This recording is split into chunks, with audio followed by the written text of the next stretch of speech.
What the world? Oh, man! SHW. This is our wrestling. Unbelievable.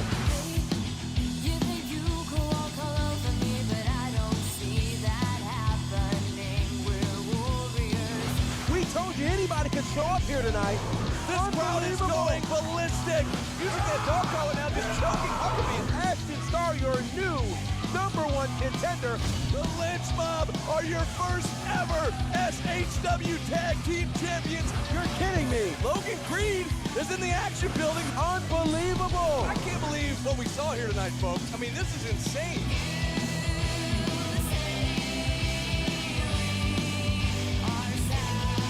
And now, the voices of Southern Honor Wrestling, Brandon Benefield and Gerard Bonner.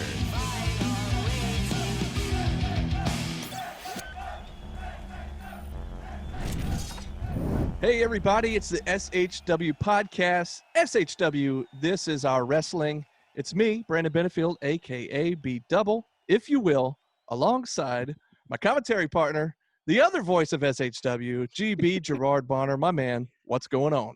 Hey man, it's another cool day, and we're getting ever so close to Rumble Jack, so I'm kind of pumped about that. But are you all right? Like, you look a little subdued this week. Well, I wasn't sure if I should bring this up on the show or not. Maybe we should have talked about it off air. I'm not sure, but Okay. I received a video message just a little while ago. It just came in, and Okay. I don't know. All I can do is just show it to you. I don't even want to tell you what it is. Just watch it and see what you think. Here, check this out. Brandon Benefield, Gerard Bonner. Hey guys, it's me, Logan Chase. You know, the guy that leads the most dominant faction in Southern Honor Wrestling, the guy that everyone is trying to hold down, the guy that you conveniently leave off when you talk about Southern Honor Wrestling on your little podcast. You've had every single member of the Southern Honor roster on your podcast except me and the members of my honor society. Well, come August 28th, guys, there's going to be no place to hide. There's going to be no place to run. There's not going to be a reason to keep holding us down. Because come August 28th, our voice will be heard. Okay. See what I mean? Like, I'm kind of speechless. I don't know what to say, really. What? So I just need help. I guess it's now 2 weeks ago we were hacked by this Hold My Beer Hansen guy. I still blame Daryl for that. Yeah, I'm pretty sure he was fully behind that. Last week, Logan Chase puts this post up that he calls out everybody, including us. Now he's sending us videos. And am I to understand that he's going to show up during our live pre-show on the 28th? So I'm not really sure how to take that, because basically he said there's going to be nowhere to run, nowhere to hide. I mean, is he threatening like physical harm on us, or I don't we're just, see, this is the problem with the quarantine. Like, you know, now folks just want to fight anybody. I'm not interested in getting into a fight. all this pent up frustration, and they want to frustration. Like we're just a commentary team. We're just a commentary team. I don't want any. Anyways, and I don't know that he's completely accurate that we've interviewed everybody on the roster, because I can think of quite a few folks that we've yet to interview on the roster. So I don't know that that's exactly accurate, but I mean, if you, I will say, yeah, he's right. We have not had anybody from the Honor Society on the show as of yet. That doesn't mean we weren't planning on having them on the show. But look, he apparently has something to say to us, something to say to the SHW universe. So I guess when we show up, we will be doing a live show on the 28th, which is the night of the Rumble Jack. So basically, our podcast, what you're watching right now, SHW, This Is Our Wrestling, will be coinciding with the Rumble Jack pre-show, which we will be doing live from the Action Building in Canton, Georgia, the night of the show. And like I said, it'll be live. You never know what's going to happen when you're live. So if he wants a microphone, if he wants a voice to say something to the SHW faithful out there, then that's fine. I just don't want any kind of physical confrontation is all I'm saying. You know, these nights are always very unpredictable. I don't know what's going to happen. I don't know how we got dragged into this, but I mean, all we're trying to do is create some content to keep, a connection between our entertainment, our wrestlers, our fan base, et cetera, et cetera, et cetera. I don't, yeah. So I have no threats for you, Logan Chase. I have nothing for, I mean, like, if you want to come on the show, just please don't do us any harm. And do we need security for the 28th? I mean, I don't know. I mean, we'll see what got happens. Hold My Beer Hansen, who is, threatening to hop on commentary. He said that on social media this week. Right. And you've got Logan Chase wanting to beat us up on the podcast. I mean, it's just one thing after another. But here's the thing: like for the 2020. 2020, what else could happen, right? So for the last few weeks, I've been so excited to get back to the Action Building on August 28th. But now I'm a little hesitant now because I'm like, well, wait a second. I'm excited to be back, but I don't want any kind of situation going down. I don't want any problems. But we'll see. We'll see. But speaking of Rumble Jack, speaking of August 28th, as we've said before, tickets will be available the night of the show at the door. So the earlier you get there, the better chance you have of getting great seats. So that's right. You want to get there early, get good seats. And let's kind of run down the list of officially announced entrants so far. On the official Facebook page of Southern Honor Wrestling, which is probably where you're watching us, we have heard Sean Dean, the Captain Sean Dean, the People's Captain, Gunnar Miller. You got newcomer Ben Buchanan, the Heathen Logan Creed, Fearless Musa making his debut. And Logan Creed, of course, was among the final two last year. Last year, exactly. Yeah, exactly. Yeah. So Fearless Musa making his debut. One half of the tag team champs, Joey Lynch, King of the Moonsaults. Tyler Culprit, who last year made his debut last year in the Rumble Jack as Tyler Rivera. And now we're seeing a bit of a darker side, Tyler Culprit. So I've actually seen him the last 2 weeks. He made his debut for Southern Fried 2 weeks ago. And then last weekend, he made his debut at Wrestle America, which I was down in Barnesville for that. And it's a bit of an eerie kind of persona. So interesting. It'll be interesting. And then, of course, this week, we heard of 3 more entrants that were officially announced. The Real Mean Girl, Danny Jordan. The Killer Weight, Joe Black. And the Incredible Huck, William Huckabee. This will be their first time together since January, right? True, but also what's interesting is 1 year ago at last year's Rumble Jack, Joe Black was actually supposed to be in the Rumble Jack match. He had a singles match earlier that night, and that's the night that Huckabee first turned on him and hit him with those vicious chair shots right in the head and took him out of action.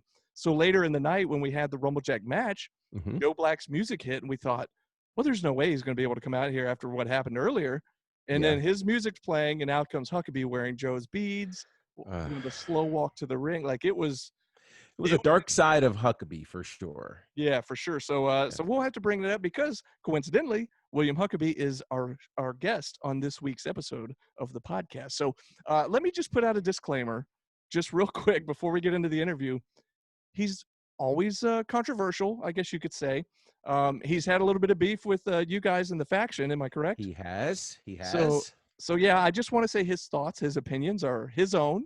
Do not necessarily represent myself or or this podcast. So anything else you want to say leading up to the interview here?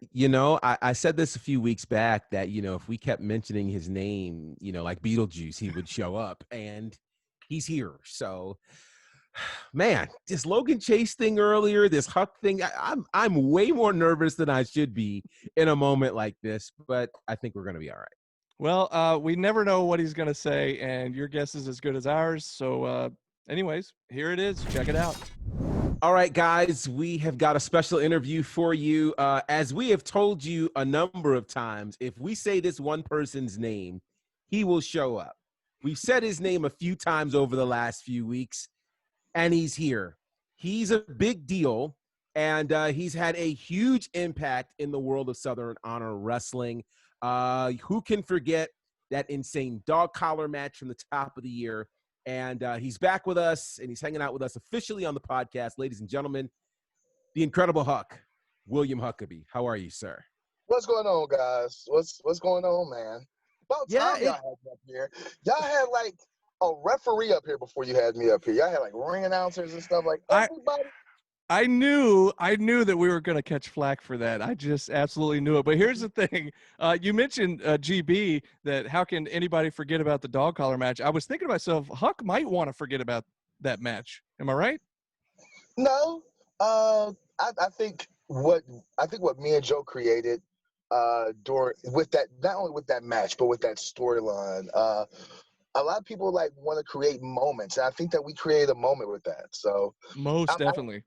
Although I'm mad that I didn't get the W, I definitely can't be mad about that match, because I'm not gonna say that match really meant a lot to both of us. And as we've seen throughout the last couple of months, a lot of people outside of Georgia was watching that match. Let's just be honest. Definitely. Clearly. And you guys were you guys were just coming off of winning Feud of the Year for 2019, and then in January, I believe, is when we had that dog collar match, and everybody right away was saying, well, there's your match of 2020 right there, and we had just started 2020, so that's got to feel pretty good. Like you said, so many people outside of Georgia, inside of Georgia, all praising that match. Oh, definitely. I think I told Gary Lamb, I was like, hey, Gary, I'm going to tell you right now, like this, I told him in like December, I was like, that match is going to be match of the year. I was like, I don't care. And not just because of what happened during the match, but just the emotion. And I want to say in like December, I think it was December when Joe faced David Ali, and we had that standoff in the parking lot and the cops got called. Yeah. I knew at that moment, I went and looked at Gary and I was like, we're going to have match of the year in January. It's like first show of the year, first match of the year, we're getting match of the year. Like nobody's going to be able to top it, not just because of what we're going to do, but because of that emotion that we're going to get from the crowd. Yeah. You know, we were just talking before we brought you on. So we're about a year removed from the Rumblejack last year, and we GB and I both went back on IWTV just to kind of get a refresher and rewatch that show. And that's the show where actually you accompanied Joe to the ring for his singles match with Owen Knight. He ended up losing that match, and then afterwards, that's when you deliver those two vicious chair shots, and that's what started that big feud that became Feud of the Year for 2019. Like, just kind of walk us through a little bit, like you guys' mentality going into that whole set of matches and circumstances leading up to that big match in January. I think, I don't know if Joe, I can't remember if Joe spoke about this or not, but my mentality, and I think Joe's mentality, was that it wasn't so much that we had a huge chip on our shoulder or that we felt like we were overlooked or whatever, but it was more about us wanting to create a moment, wanting to create, I guess, you can't really say a masterpiece, but just wanting to create something that people wouldn't forget. I think there's so many times in wrestling, people want to be great wrestlers, but they forget what makes great wrestling. People don't remember people don't remember really the main event too much of WrestleMania 3. You know what I'm saying? Mm-hmm. But you remember Hogan body slamming Andre. You remember Steamboat and Savage, but you don't remember the matches. You just remember the moments.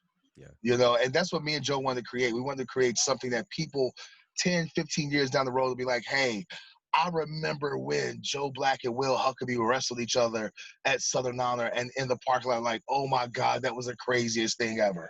Mm-hmm. And it was nuts. It was absolutely nuts. Yes. And so I still say, and here's the funny part, in talking about it potentially being match of the year, nobody knew that we'd end up having about 4 months off so that there wouldn't be too many other matches that would really counteract that. And so, of course, that takes us to this period of quarantine, which has been absolutely unusual for the rest of the world, and certainly for the world of pro wrestling. How have you been doing during this period of quarantine? Because it's affected people differently. How's it impacted you? I completely detoxed myself from pro wrestling for the most part. Wow. For about the first 3 months. Well, I'll say 2 to 3 weeks into the quarantine until about 2 to 3 weeks before it really ended. Like, I kind of just quarantined myself from wrestling. I wasn't on social media that much. I didn't watch really any wrestling. I kept up with what was going on with like WWE and everything and stuff, but I basically like detox myself from professional wrestling and kind of became like an amateur online poker player. I'm not gonna lie, like when you're in professional wrestling or anything, and it takes up 14 years of your life for the most part, and then all of a sudden everything just stops. You have to just sit back and reevaluate, like, okay, do I really want to continue doing this? Let me look at my other interests, other hobbies, things that I really enjoy doing and stuff. Let me like sit back and take time and hang out with the kids and the wife and the family and stuff. And so that's what I did. Of course you couldn't go to the gym. I was like, I'm not working out. I'm not watching wrestling. Like, I'm not gonna do anything. I don't even care. Like, I just want to enjoy, the next however many months it is, just take time and just hang out and chill.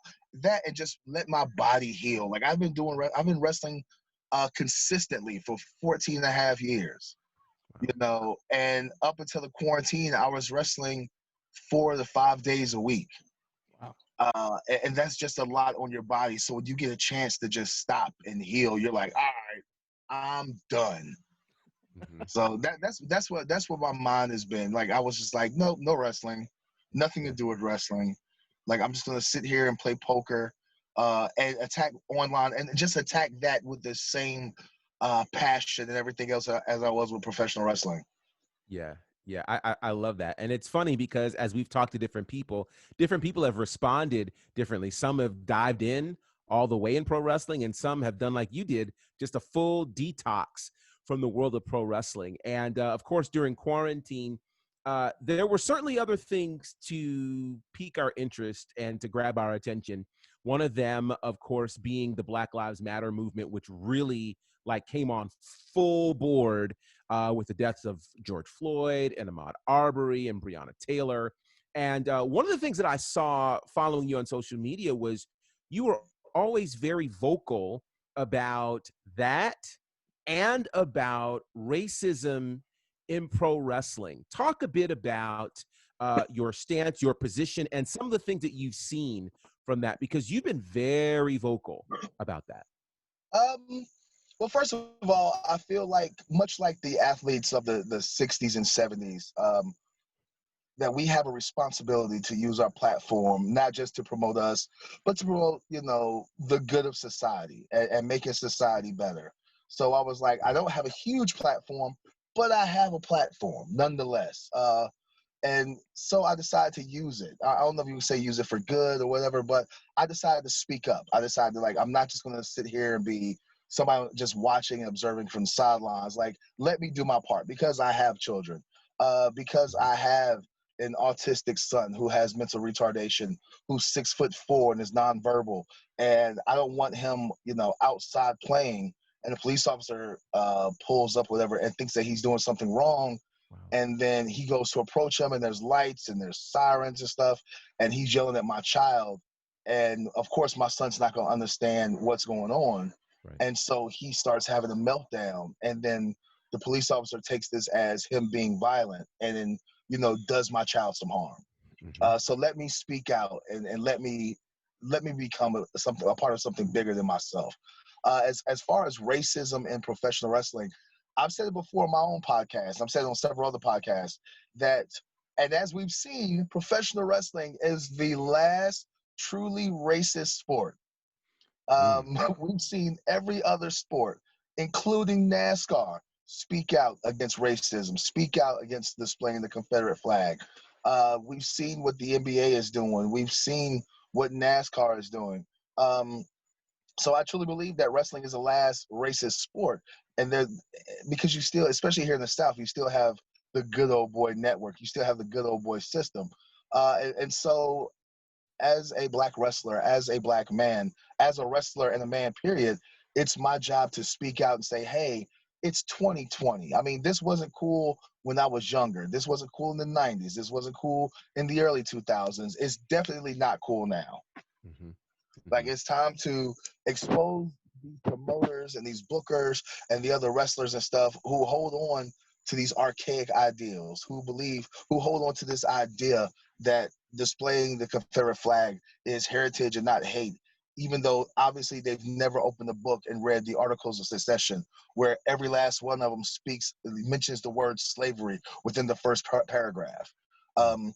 That I believe that most people don't realize that the state, I want to say it's the state of Mississippi, announced and basically stated in their Articles of Secession that white people were physically incapable of handling the heat necessary to manage the crops. Wow. That the state of Georgia decided to succeed primarily because slaves were escaping to the north and to Missouri and stuff, and those states weren't returning their slaves, and that's why they were mad. Like, I don't think people understand that stuff, and that's why I felt like it was my job to speak out about it. And I'm glad that you did. I thought that it was, it was passionate, it was responsible, and it said a lot. It was brave, quite frankly, because I think one of the things that we understand is there's always this challenge of what's on the line if I say something? What am I sacrificing? What is the potential of me not getting booked or me not getting called or me not getting an opportunity if I choose to use my platform and speak out against these injustices? And so I applaud the fact that you were willing to do that, and you got some kickback. But as you often say on Wednesdays, who can whoop me, right? Exactly. Well, I mean, the thing is that professional wrestling is based off of trust. Nice shirt. That's the only good thing we've done this year is buy one of those shirts. By the way, for our listeners who actually aren't watching, I was holding up the "Can You Whoop Me" Huckabee shirt that you can find on ProWrestlingTees.com. No, I was about to say, you cannot find it on Pro Wrestling Tees anymore because they shut my store down. What Did they happened? really? Yes. Oh no! Why'd they shut it down? I'm not going to say that. I'm not going to say they officially shut it down because I spoke out about their. I actually retweeted a tweet condemning them for not speaking out about Black Lives Matter and stuff, and all the things happening in their area in Chicago, and them being more concerned with their 7-year anniversary than what was going on in Chicago.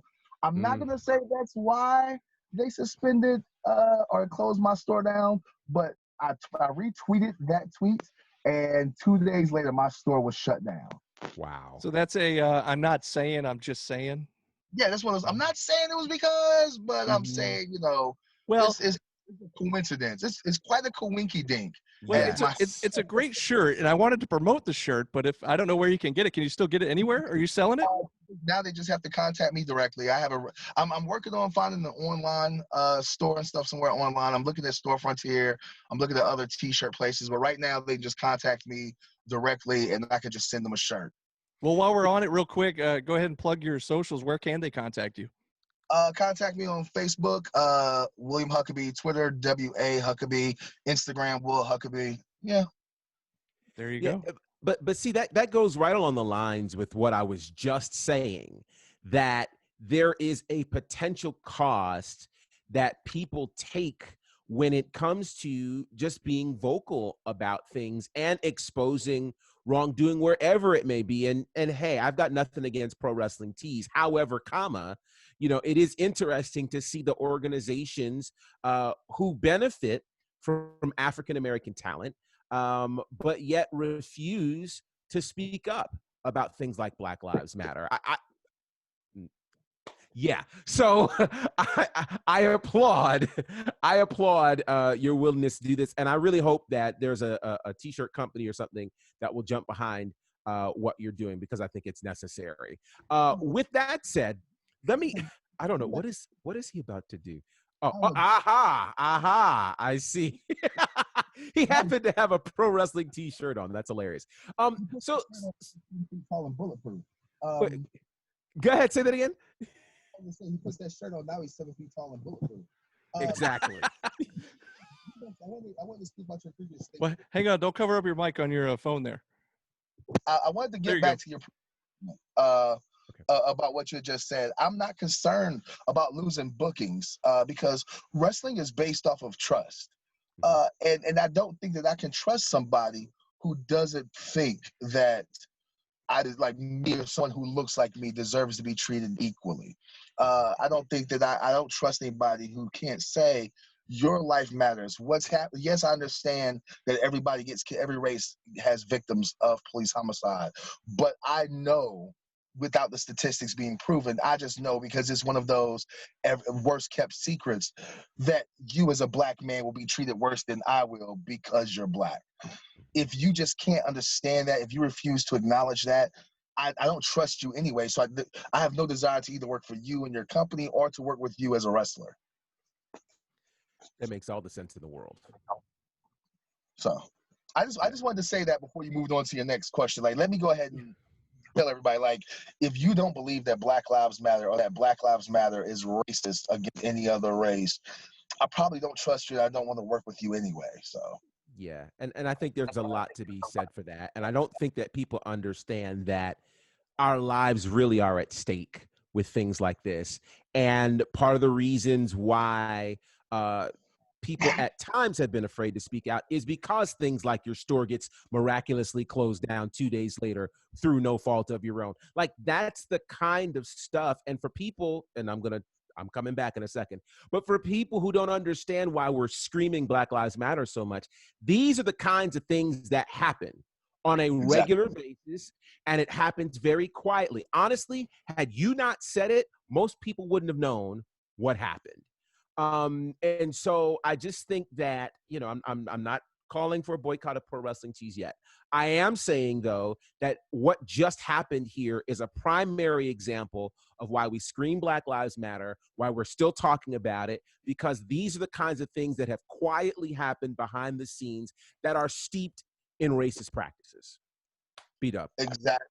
Exactly. And on top of that, there was a post going around on Facebook for a while, and I don't know if either one of you guys had ever saw it, but like it was kind of explaining explaining Black Lives Matter in a different way, where it was like, hey, how old were you the first time a cop pulled a gun on you? Wow. You get what I'm saying? And so, Brandon, how old were you the first time a cop pulled a gun on you? It's never happened. What about you, G? I haven't had a gun pulled on me, but when I got pulled over and I was reaching for my wallet, he immediately thought I was grabbing a gun. The first time I had a gun pulled on me by a cop, I was 12 years old. Wow. So if you can imagine, you have like children or a cousin, nieces, nephews who are like preteens. Imagine being 12 years old as a grown man putting a gun in your face. You know, like no child, and immediately there's a distrust for the police officers right then, because you're like, I'm just a kid. Why is there a gun in my face? That's one of the main examples I can describe where it's Black Lives Matter, because no child, no person really, but no child, especially 12, 13, 14 years old, should know what it's like to have a gun pointed in your face. Yeah. I totally agree. I totally agree. B-Dub.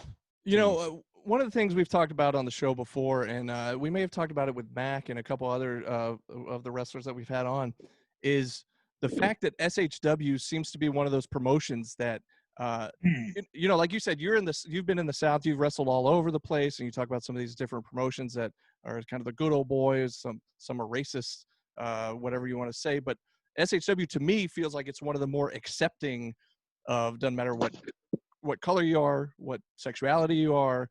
We just seem to be one of the more accepting of the promotions. Would you say that since you've kind of been all over the place?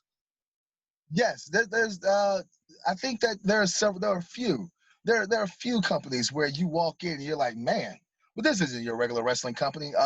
When I first broke into the business 14 years ago in North Carolina, if you saw two black guys in the locker room, either they were a tag team or they were wrestling each other, and that was it.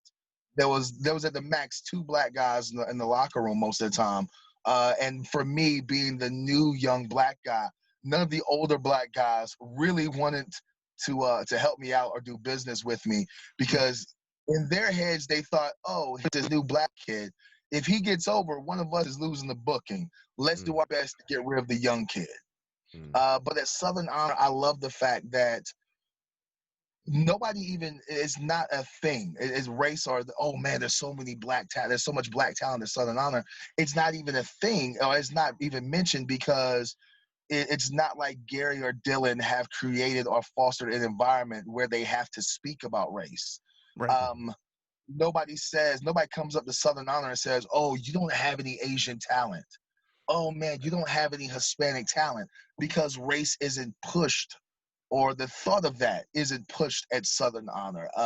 You just know that Southern Honor is one of those places where your talent truly speaks for yourself. And I'm not saying that you have to be the best wrestler or you have to have the best look, because God knows I'm 40 years old and you can tell that I like to eat.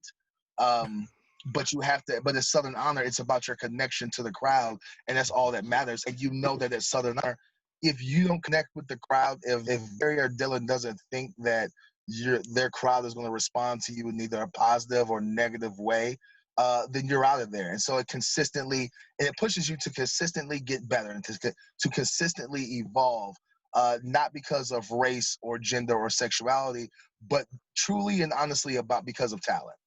Yeah. Absolutely. We lost a legend this week, that being the legend of Kamala, aka James Harris. Talk about the impact of Kamala to you. I grew up watching Kamala along with a lot of other people and stuff. This is going to sound weird. I understand that Kamala was doing what he had to do to get a job or whatever. I never connected with Kamala in that way. Just because of how he was promoted, how he was presented. I enjoyed his match. Let me go ahead and say I enjoyed his matches. I enjoyed his body of work. But I could never say that Kamala influenced me as a wrestler or influenced me as a young person. I was thoroughly entertained by what he did in the business. Yeah. Yeah. It's probably safe to say, and I was thinking about this earlier today, that Kamala, the Ugandan giant, couldn't exist in 2020. Like, I don't know that could happen. That's what I've been seeing, a lot of the posts that I've been seeing, because here's the thing, and GB, you know this, like I didn't really start watching until the late 90s, 97, 96, 97. So I knew who Kamala was, but I didn't grow up watching him, so I didn't really, know much about it. I understood the gimmick, the character, and a lot of the posts I've been seeing today, RIP Kamala, but they're saying, yeah, it's definitely a gimmick that would never fly in 2020. And I totally understand why, but it's just very interesting. Yeah. I mean, what do you think, Will? Do you think it could fly in 2020? I don't think the way it was presented could have, but I think that there's room for everything and everybody in pro wrestling. I think that you need guys like Kamala, because that's the complete opposite of a Titus O'Neil, of the well-spoken black man. So there's always room for every gimmick in professional wrestling. Without you need the big scary monster and stuff, and that's because wrestling is basically for children. So children, they have to have a nemesis to their hero. You get what I'm saying? I don't think that there's any. Are you drag racing? What's going on? No, I live next to a bunch of 20-something kids who like to drive Honda Accords and stuff. As I cruise along in my minivan. Yeah. But I think that there's I think there's no difference between a Kamala and a what's Husky Harris's gimmick now, the Fiend. Oh, I think there's no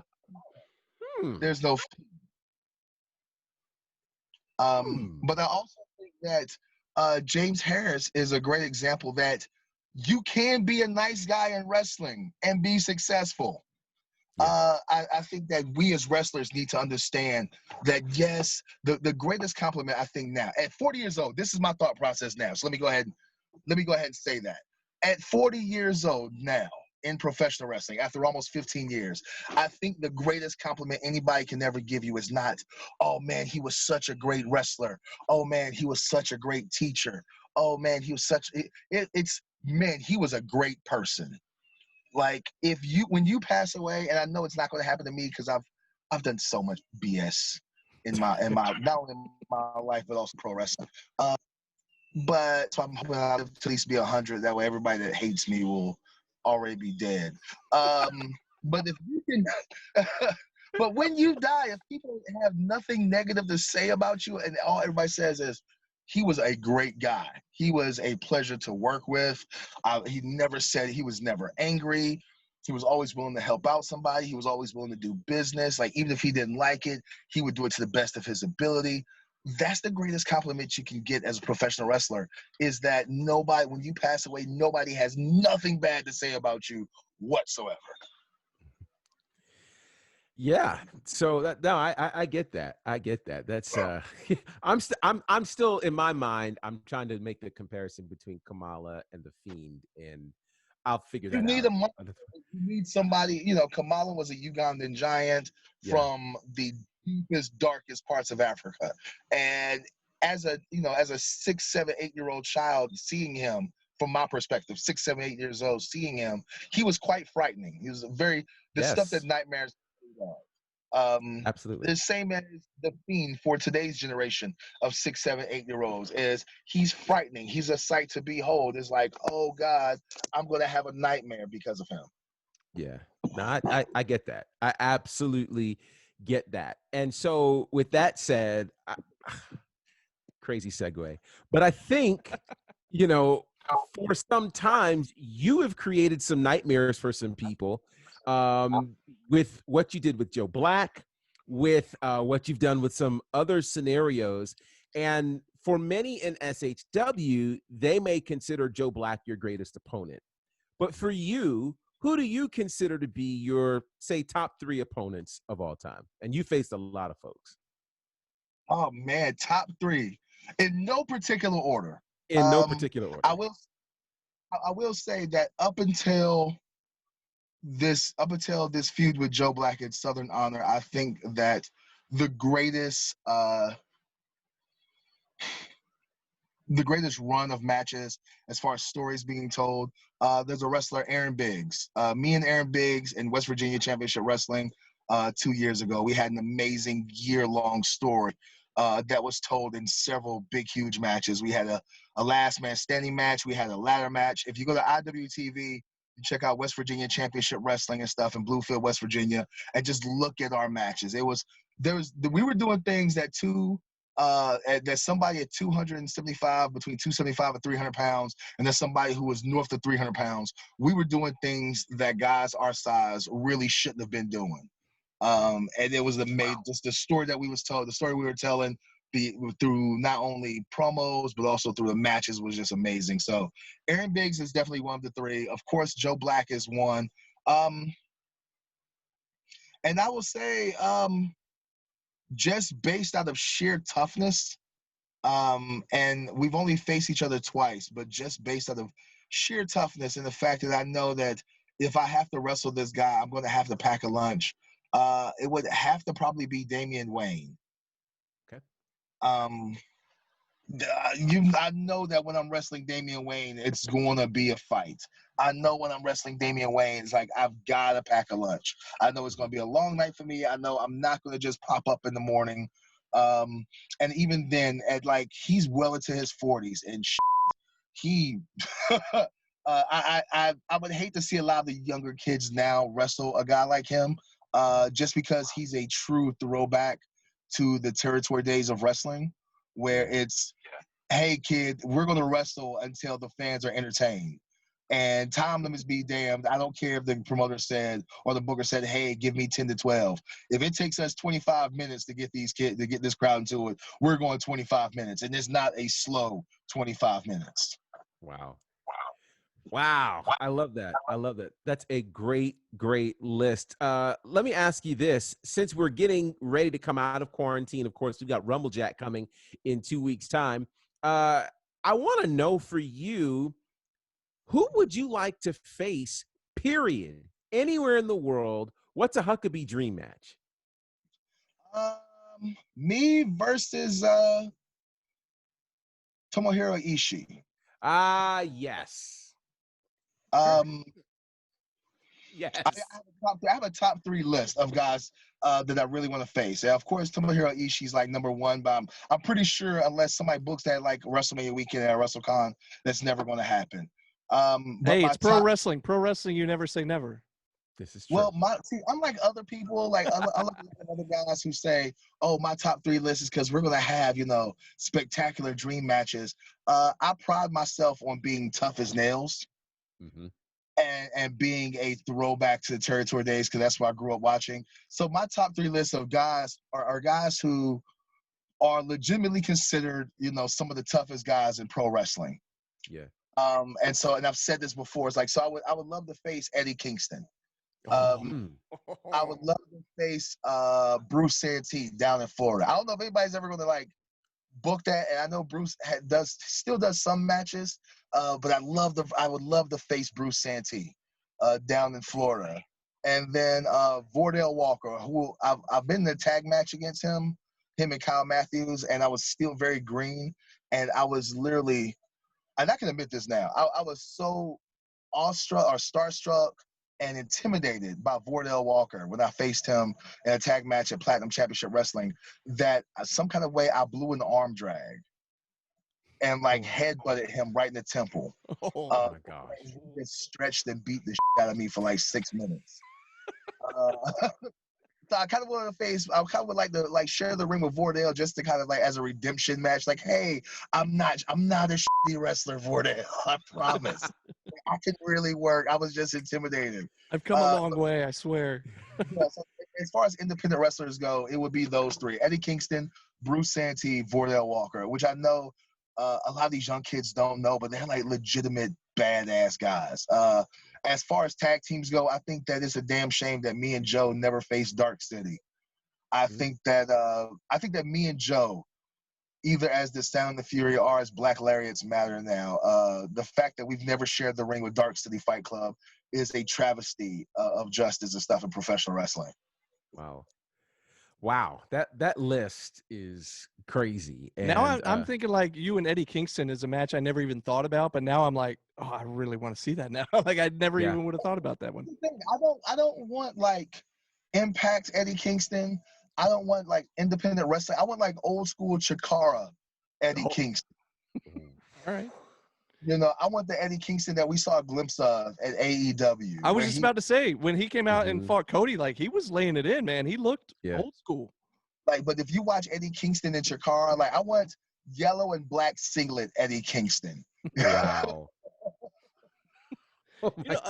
another big dude that you scrapped with and maybe this was your only match, I'm not sure, but it was the one time I went to a Pro South show in Alabama, and when the SHW title was on the line, it was you versus Logan Creed. Was that the only time you guys have fought? Yeah, this is actually the only time. We've shared the locker room several times. That was the first time we had ever actually been in a match together, and that was really cool. It was interesting wrestling with somebody who's in the world of pro wrestling is a legitimate giant. He's like a foot taller than I am, damn near. Actually, he is a foot taller than I am. And usually there's very few people in pro wrestling that can make me feel small. Right. But just standing in the ring with him on Austin Towers or a Jeter, where you literally have to look up and be like, oh, man. Like, just like locking up with this guy is going to be difficult. That's fun. To me, it's fun, and it shows diversity. It's like, hey, I can legitimately wrestle with anybody. Of course, as a guy my size, like, oh, you're going to wrestle Marco Stunt. Okay, well, everybody can see that match happening. But it's like, oh, it's Huckabee versus Logan Creed, and Huckabee's the small guy. Yeah. Like, oh, what is he going to do? Yeah. Well, that was a fun one, and I enjoyed it thoroughly. And even I remember you telling me that was the first time you had locked up, and I was like, man, well, it had me fooled because you guys, it didn't look like you had never touched before. So I thought it was a great match. I had a blast. I showed up. It was kind of a surprise last-minute thing where I showed up and called commentary for it across state lines, calling the SHW title match. And I'm telling you, not saying anything bad about Southern Honor. I know this is the Southern Honor podcast and stuff. But in the void of coronavirus, I think that Pro South has done a good job of filling in the void of Southern Honor as far as quality wrestling, creating an environment where young people can develop and grow, which I think is something good about Southern Honor as well. As we've seen with a lot of guys who've been on AEW, Danny Jordan and Lee Johnson and Sean Dean. These guys really got noticed at Southern Honor, and I think that being in the environment with veterans such as myself and Logan and Corey Hollis and Joe, being around guys like us and getting that critique and just being in that kind of environment, I think that kind of helped them develop and get ready to be at that stage at AEW. The same as I think as Pro South is like you see guys like Austin Towers and Trevor Eon and Eric Silva and all these young guys getting ready. They're being there at Pro South, and that's preparing them to go to that next level. Yeah, I was going to say, you kind of stole what I was going to bring up here about Pro South. Now, they talk about filling a void. They actually started several weeks back with their return show, right? So they've been around since the pandemic. They actually came back several weeks back, right? Yes. Yeah. They, as soon as Alabama opened it to wrestling, and it was weird the way they did. It was like, it was so many loopholes they had to jump through. It was so many different things. And it was the week, at one point we had to get weekly COVID-19 tests. Wow. And we had to get relicensed. So, and then there was only one show, whether it was boxing, MMA, or pro wrestling, and they grouped them all together. Boxing, pro wrestling, MMA, and bare knuckle fighting was all booked at one. It was all considered the same thing. So it's like, only one show is allowed per weekend. So it was okay. Let's book up every Friday. Let's book up every weekend that we can. And I think that the powers that be at Pro South was like, okay, like we're gonna if it's only one show allowed per weekend, it's gonna be us. Like if there's only one form of entertainment that's going to be allowed per weekend in Alabama, it will be us. So let's book up every weekend. And I think that's a very Gary Lamb thing to do. Like Georgia, where it was like, only one form of physical entertainment is allowed per weekend. That's it. I feel like Gary Lamb would be like, if it's only going to be one person, it's going to be us. Hey, whatever I got to do to make sure that we're the only company allowed to run, whether it's boxing, MMA, or bare knuckle, it would just be us. Period. I'll buy every weekend from now till December. It's funny you talk about Gary Lamb because, and that's why I don't mind talking about Pro South on our show, because I know that Gary is friends. He actually, Pro South is one of the few other promotions that he shows love to, because typically he doesn't show love to many other people. So no, he does not. Right. So, but that's cool. So when you came back with Pro South, were you there right away on that very first show when they came back? Yes, I was. I've been I was working with Pro South before the pandemic had started. Right.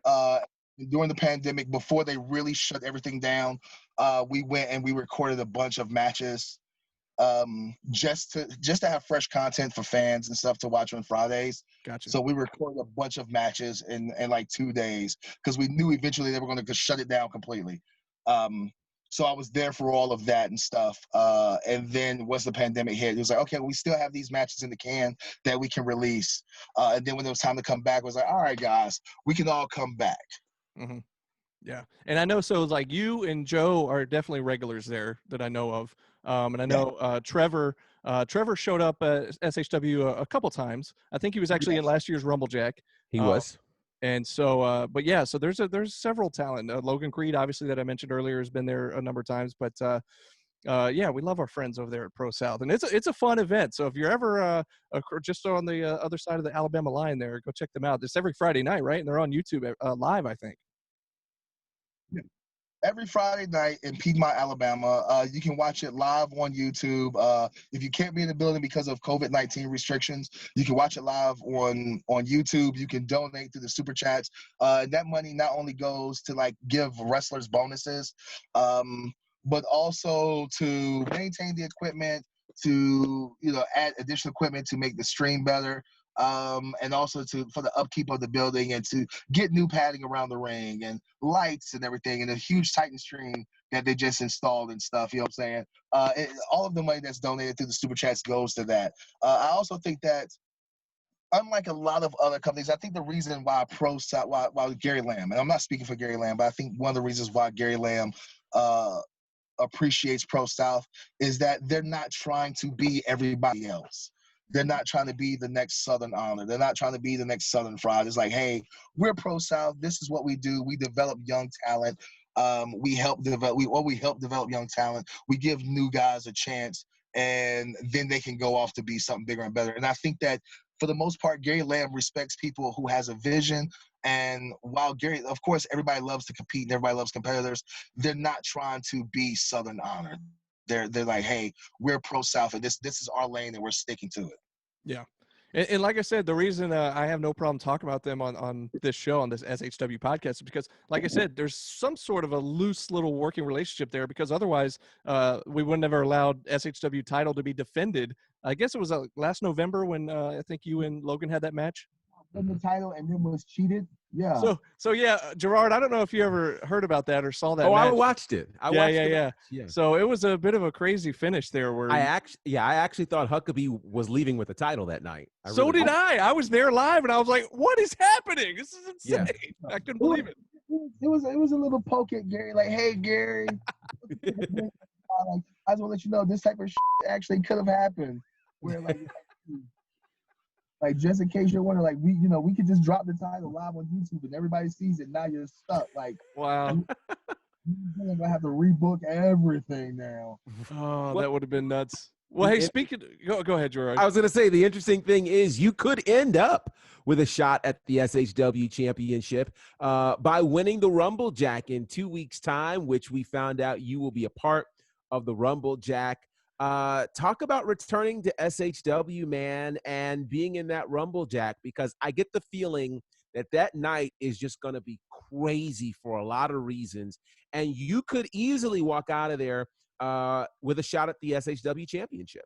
I think the word "easily" is the key word there. It's like it's gonna be pretty easy.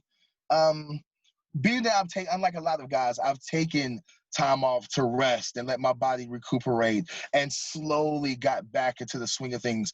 Unlike a lot of guys, and what I think that people forget that if you're consistently working out all the time, and you don't take a break, it affects your joints and stuff a lot more. So I think the fact that I did take time away from wrestling, I did take time away from working out, has actually been to my benefit. I think that what we're going to see at the Rumble Jack is a different Will Huckabee than what they were used to last year. I think that as a professional wrestler, just much like The Undertaker and Chris Jericho and the other great ones have shown us, is that in order to be successful in this business, you have to evolve. And I think that the next evolution of Will Huckabee is going to shock a lot of people. I think that there are going to be a lot of people who are expecting one thing, and they're going to get something totally different. And it's kind of like what Roddy Piper said. They think once they think they have all the answers, I change the question.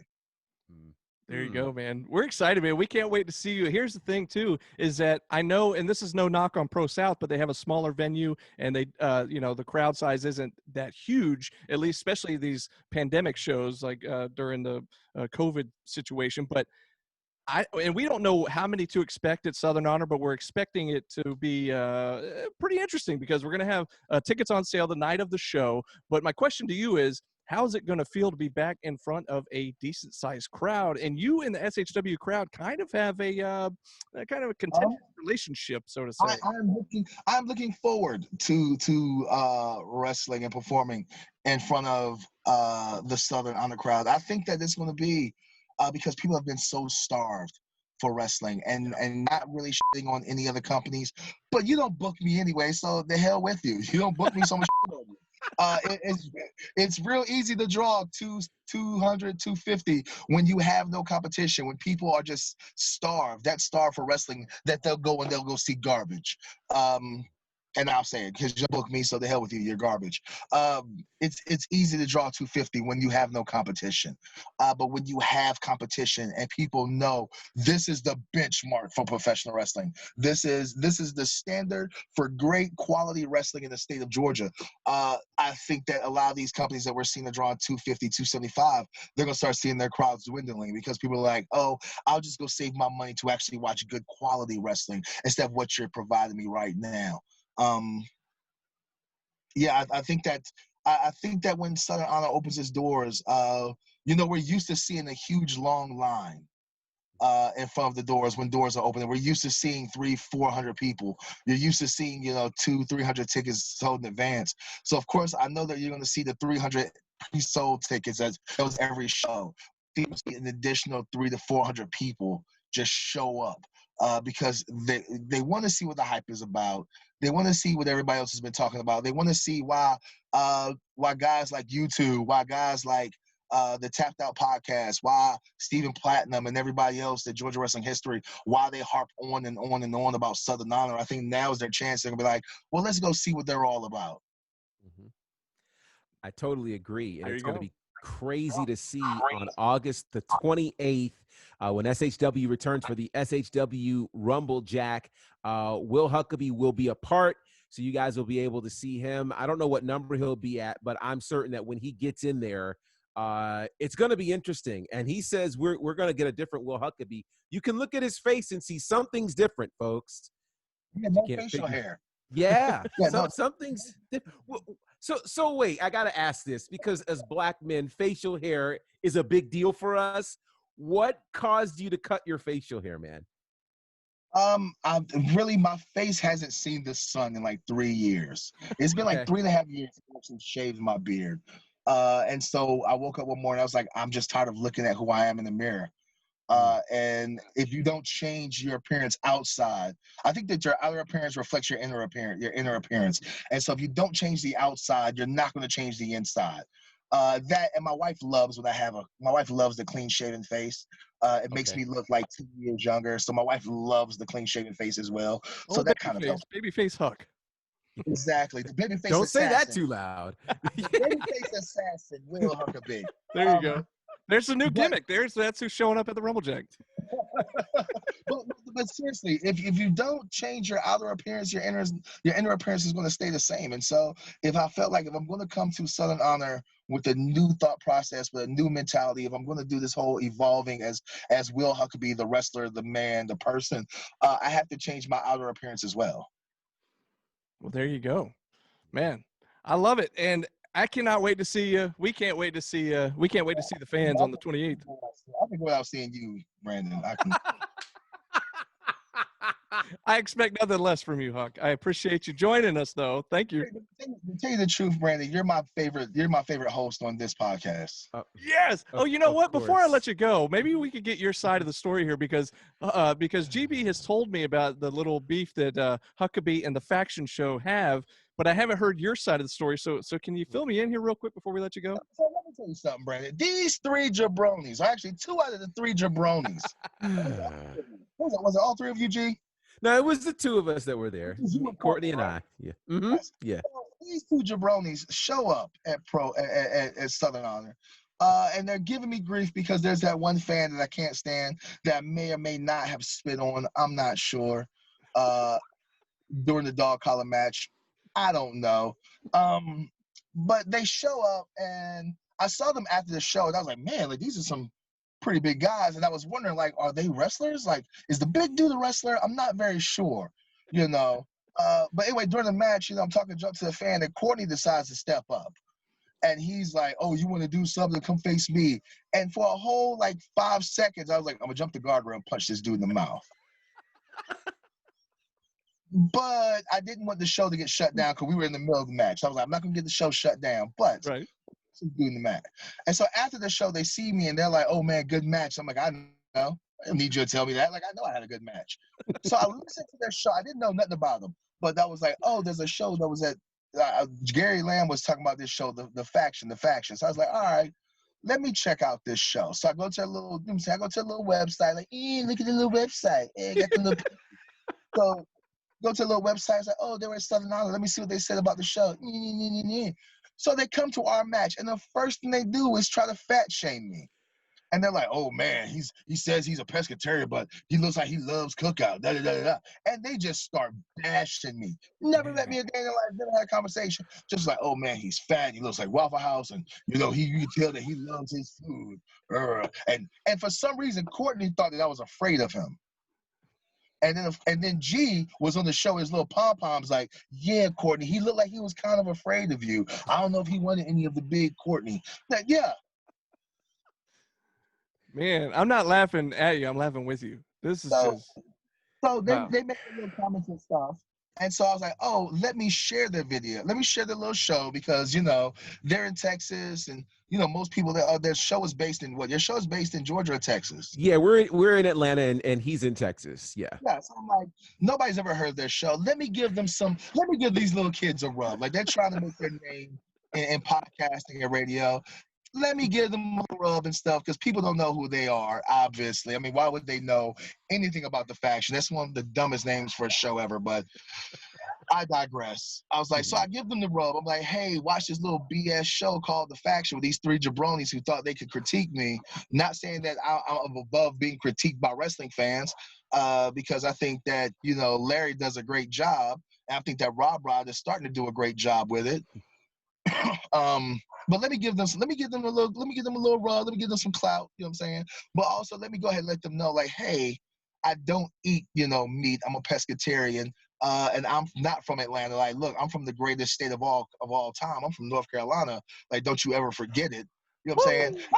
And then you would think that they would just leave well enough alone, don't you, Brandon? I would think so. I mean, what happened? No, the very next show. Oh, not only does Courtney and G start talking junk, but Courtney's like, hey, Courtney, you were on the show, whatever. Would you like to respond back to Will Huckabee? So they keep trashing me. And then I'm like, you know what? How about I just come on your show? And then they got afraid. I was like, hey, let me get on the show then. Since you want to talk junk, let me come on the show. It took them all the way until December. I want to say it was either the week of the dog collar match or the week before the dog collar match. Yeah. That they were like, let Will be on the show. And then they had me on their show, Brandon, and it was the highest rated show they've had ever. It makes sense. The most show they've had ever, it was because of me. You know what I'm saying? Yeah. But yeah, you think I get for that, Brandon? None. They'll never admit it. Well, now I'm just glad that I got your side of the story, because I've only heard the one side, and so now it all makes a little more sense to me. So I appreciate you. Sorry, GB, for having to bring it up. Hey, I will just say that Courtney, and I'm not throwing him under the bus, but he is the chief antagonist. He said most of those things about Huckabee. I did not. He did. No, I just want to be clear about that. He was like, hey, Courtney, here's the door. Let me open this up for you so you can talk junk. But see, he doesn't need much help. But you are the neighbor. Oh, okay. Man. I might be. Maybe. Look, hey, GB, just listen. At least nobody on your podcast accidentally called him Huckabee Williams. So. Oh, wow. Yeah. That wasn't me, though, GB. Huck, you know that wasn't me, though. That was, I won't say names, but that just wasn't me. But I felt bad when that happened, and I immediately corrected it. So, anyways, I'm glad we're all good. Yeah. GB, unlike you, they never gave me a chance to come on their show. Oh. See, we were smart. Hey, Gerard, we were smart. We didn't want any of that. We didn't want any of that. No. I'm glad he came on. It was a fun show, and it was great. It was great. Oh, man. Well, hey, look. Go ahead. I want to say this because y'all didn't even bring it up. Like the fact that I'm going to have to ask y'all, because Rob Rod has said it in every report. Are we going to go ahead and say that I have the best right hand in pro wrestling or not? We'll say it. Yeah, of course. That's safe to say. Yeah. Like, is there anybody else who has a better punch in wrestling than I do right now? Hey, listen, I don't know if you ever go back and watch the shows and hear our commentary, but in every match you're in, I always say that you give the hardest chops in all of pro wrestling. I don't know about the right hand, which I do agree now that you mention it, but I do always say in your matches, I always mention when you have the best chops. So there you go. And they will both be on display in the Rumble Jack. I'm punching and chopping everybody. There you go. One more plug there for the Rumble Jack, August 28th. You can see this man right here, the incredible Huck, William Huckabee. Thank you once again for joining us here on the SHW podcast. This is our wrestling. Any last words before we let you go? Support pro wrestling. There we go. Support good pro wrestling. Support good professional wrestlers. Support those who, not just black wrestlers, but wrestlers of all races and sexes and whatever you want to call it, who support the Black Lives Matter movement. And support wrestling podcasts. I think that because I have my own wrestling podcast, the Wrestling Nerdcast. I think that we as wrestling podcasters, we don't get enough credit for being behind the scenes, doing our best to promote not only wrestlers, but shows and stuff, and doing it in a professional, responsible way. So support your favorite wrestling podcasters. There you go, Wrestling Nerdcast. Be sure to check that out as well, and search for William Huckabee on social media. Get you one of these shirts. Yes. And there you go. Well, thank you once again, buddy. We appreciate it. We can't wait to see you on August 28th. Yes, sir. Good job. Thank you, guys. Thank you. Alrighty. Well, there you go. The always controversial, Incredible Hulk himself, William Huckabee. So what do you think, GB? That was it was a very insightful interview, actually. Learned a lot. And I hope I didn't go too far off the deep end, but the pro wrestling tees thing really kind of got me. I didn't even know we were going to go there, and I happened to be wearing the pro wrestling tees T-shirt tonight, and obviously you see I covered it up with Switch the shirts. Yeah. Can You Whoop Me William Huckabee shirt there, but total coincidence. I had no idea we were even going to bring any of that up, and but the thing is, I still want to show love to the rest of the SHW roster who have stores on Pro Wrestling Tees, and I do want you to support them and purchase their shirts. But a little interesting development there that I was unaware of. So and I was unaware of it as well. But it is one of the consistently challenging spaces for people when you recognize that this is how Black people can be treated when they speak up about a moment like this.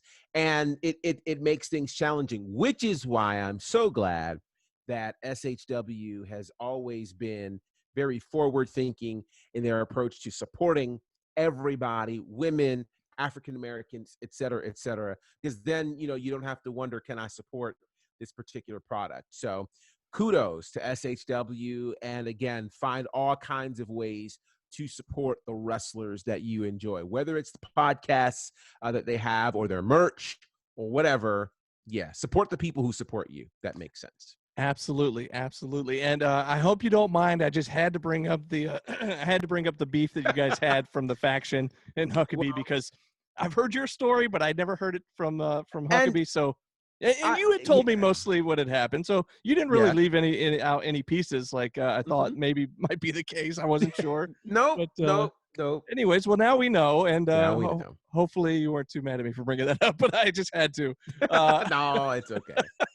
Well, it's hey, okay. Look, like we always say, IWTV, go on, check us out, find us, catch up on all the shows, because the 28th is right around the corner. We will be back live in action, live in person, and you're going to want to catch up. Go back and watch last year's Rumble Jack to kind of get a taste of what to expect here coming up on the 28th. So IWTV, $10 a month. Use the code SHW for the first 5 days free. And yeah, man, 28th, right around the corner. 28th, it's 2 weeks away. Remember, the only way to get tickets will be live at the Action Building. The doors for ticket sales open at 5:30. So you've got to get there early, because this is what I know. Whenever we normally get there for a show, there's already a line. So you're talking about people who haven't had a chance to purchase tickets yet. I think it's literally going to shut the city of Canton down. So make plans to be there. Bring a lunch. Bring some dinner, just come prepared so you can get your tickets and be in the Action Building. And remember, live pre-show coming to you on Facebook Live. This podcast will coincide with the pre-show on the 28th. So we're going to give you a feel for what's happening there. And we've apparently been told that Logan Chase may or may not show up. We can't run and hide, he says. I don't know. But a very interesting couple of weeks coming for us as we're leading into the return of SHW at the Rumble Jack. We can't not wait, like we say every single week. But hey, until then, we will be back next week. But until then, this has been SHW. This is our wrestling. Boom.